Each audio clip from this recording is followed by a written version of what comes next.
Inilah Taman Aisyah, spot wisata baru di Kota Parepare, Sulawesi Selatan. Lokasinya yang berada di pinggir pantai membuat wisata ini jadi alternatif baru bagi warga untuk bersantai. Taman ini awalnya merupakan lahan tidur yang tidak digunakan. Dengan inovasi dari Satpol PP, lahan ini pun diubah menjadi taman dan jadi lokasi wisata baru. Taman ini sejatinya dibuat untuk membantu para PKL yang kerap berjualan di sembarangan tempat.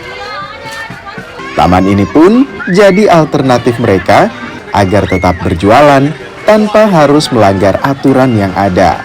Karena itu kami memberikan solusi kepada para PKL yang tadinya melanggar, yakni dengan membuatkan tempat ataupun lahan bagi mereka sebagai sarana agar mereka tetap dapat berjualan di kota.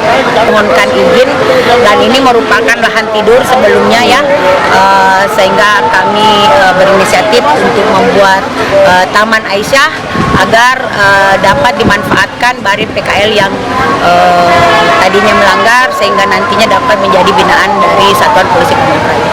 Saat ini, Taman Aisyah telah dipenuhi para PKL untuk berjualan. Mereka ditata dan juga dibina agar bisa berjualan secara legal. Tak hanya itu, di taman ini, para pedagang juga digratiskan tanpa dipungut biaya apapun. Diharapkan, taman ini jadi tempat PKL berjualan dan juga jadi tempat wisata baru bagi warga. Sudin Syamsuddin, Kompas TV, Parepare, Sulawesi Selatan.